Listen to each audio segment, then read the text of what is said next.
Bonsoir à toutes et à tous dans l'actualité de ce vendredi 8 novembre. À 2 semaines du coup d'envoi du marché de Noël, les producteurs de pain d'épices mettent la main à la pâte, dernière ligne droite avant la plus grosse période de l'année. C'est la saison des champignons, nous avons suivi des mycologues dans la forêt de Sarreguemines pour tout savoir sur l'art d'une cueillette réussie. Et puis, le Salon européen des métiers d'art Résonance revient pour sa 8e édition, l'occasion de découvrir les dernières créations des artisans en matière de sculpture, joaillerie, mobilier ou encore textile. Mais pour commencer, un mouvement de grève des contrôleurs a impacté le trafic ferroviaire sur l'axe du Grand Est aujourd'hui. 7 TGV sur 10 ont circulé sur la ligne Paris-Strasbourg et 3 trains sur 4 dans l'Est de la France. Selon la SNCF, la grève s'inscrit dans le cadre des changements de service qui interviennent chaque année en juin et décembre, modifiant les horaires de travail des cheminots.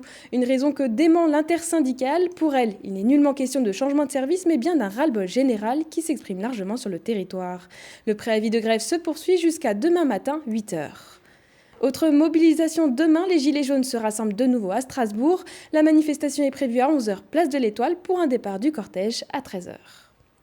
Direction maintenant le village de Guerdviller. Au pied du massif vosgien s'y perpétue une tradition, la fabrication de pain d'épices. À quelques semaines de Noël, les commandes sont nombreuses et le musée du pain d'épices, qui fête ses 10 ans cette année, ne désemplit pas. Retour sur la success story alsacienne des ateliers Fort-Wenger. En poussant la porte des ateliers de Fort-Wenger, au cœur de Guerdviller, les senteurs de pain d'épices affluent de toutes parts. C'est ici qu'il y a près de 250 ans, Charles Fort-Wenger, maître boulanger, a ouvert son atelier.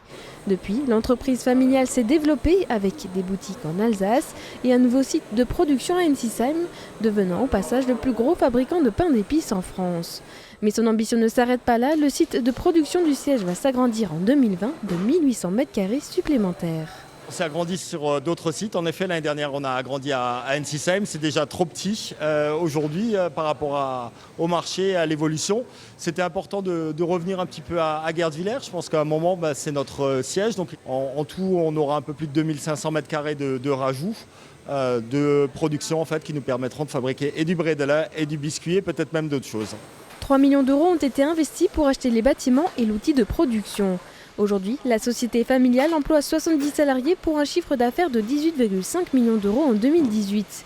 Un chiffre d'affaires qui se réalise à 70% en période de Noël. Nos gens sont sur le feu en ce moment, clairement. Voilà, tout le monde est là pour vivre cette période de Noël.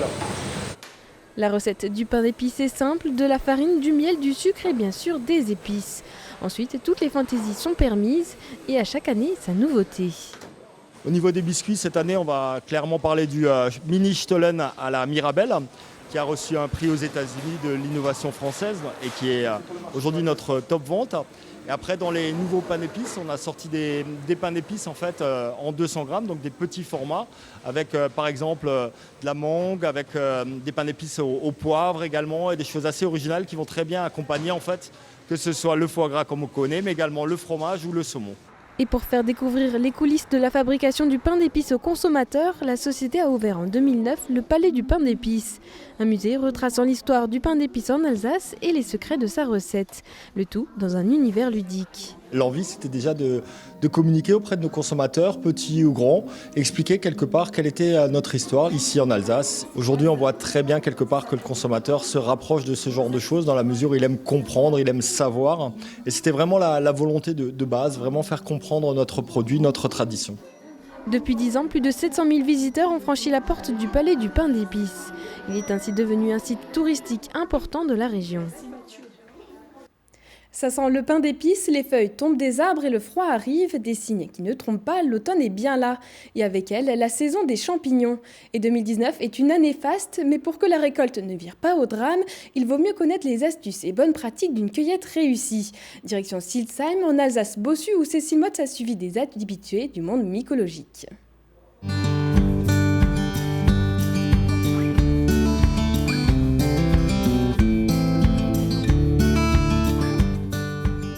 Bottes aux pieds, armés d'un panier et d'un couteau adapté, ces chasseurs d'un jour s'apprêtent à démarrer. Leur cible, le fonji, aussi connu sous le nom de champignon, et cette année leur est particulièrement propice. L'été sec et chaud, suivi par les pluies abondantes de novembre, ont généré une prolifération de ces espèces conçues à 80% d'eau. Et dès les premiers pas en forêt, Bingo, première trouvaille. Ce champignon est responsable du plus grand nombre d'intoxications en France. Et ces intoxications sont très souvent mortelles. L'omelette, ça ne sera donc pas pour tout de suite. Cet amalite phalloïde est l'un des plus dangereux champignons. Mais il n'est pas le seul, car si l'Alsace compte plus de 5000 espèces, seule une vingtaine est comestible. Alors en promenade, le doute n'est pas permis. C'est pourquoi l'association Nature Alsace-Bossu propose de partir à leur recherche en compagnie de spécialistes. Car à chaque découverte, une vérification s'impose. Il n'y a pas de volve à la base du pied. On voit bien que ce sont des tubes là, et pas des lames. Un pied massif. Un pied assez massif. Et aussi ce beau petit liseré blanc là, qui est sur la marge du chapeau, qui est une caractéristique du cèpe de Bordeaux. Pas de risque avec celui-ci, le cèpe est le plus connu des champignons comestibles, mais au moindre doute, il faut se renseigner auprès d'un spécialiste. Il y a des pharmaciens qui sont encore très bons en champignons, ou alors auprès d'une société mycologique ou d'une association naturaliste. Et ce champignon, on ne le mettra pas dans le panier où on met les comestibles. Alors pas pour qu'il soit en contact, parce que la toxicité ne se transmet pas par contact. Ce qui peut arriver, c'est que maintenant le panier, il y a des soubresauts, etc. Il y a un morceau du champignon qui se casse et qui se colle sur un bon champignon. Ça, c'est le risque.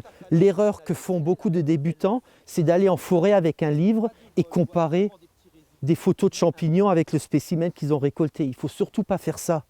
Il faut apprendre des caractéristiques objectives. Et ça s'apprend sur le terrain avec un spécialiste. Odorat, toucher, vue, tous les sens sont nécessaires pour éviter l'impair. Pour cette dizaine de curieux, entre gourmandise et découverte, chacun a ses raisons pour venir en forêt. Il y a des années, dans les Hautes-Alpes, nous avons ramassé des champignons qui sont normalement très bons. Ce sont des pieds bleus. Et le problème, c'est qu'il avait gelé. Donc nous avons été malades. Et donc maintenant, je suis très attentive à ça. Je ne ramasse que des champignons dont je suis sûr. Mais on dit qu'il faut apprendre dans sa vie à peu près 1 ou 2 champignons par an pour avoir une connaissance vraiment parfaite du champignon. Alors que dans certaines régions comme les Landes, il faut un permis pour ramasser les champignons, la réglementation en Alsace autorise 5 kg par personne et par cueillette.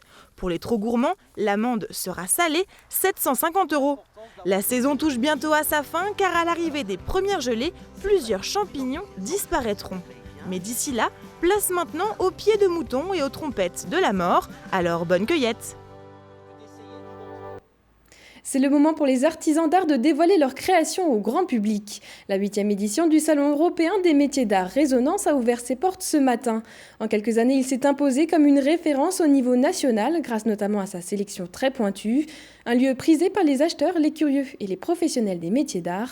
Pendant 3 jours, ils seront plus de 190 artistes à exposer leur savoir-faire au Wacken, Anna Brins et Fanny Kunz.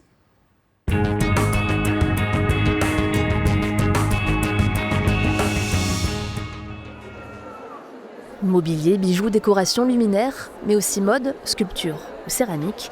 Les objets d'art exposés ce week-end au Parc Expo du Wacken sont la vitrine d'un savoir-faire d'excellence. Le Salon européen des métiers d'art Résonance accueille chaque année la crème des artisans d'art venus de toute l'Europe. Organisé par la Fédération des métiers d'art d'Alsace, le salon se positionne comme référence pour les professionnels, plutôt habitués aux 4 murs de leurs ateliers. Il y a 10 ans encore, nous étions un peu reclus dans nos ateliers, nous montrions dans de petites manifestations. C'est pour ça qu'on a créé Résonance, qu'on a pensé créer Résonance.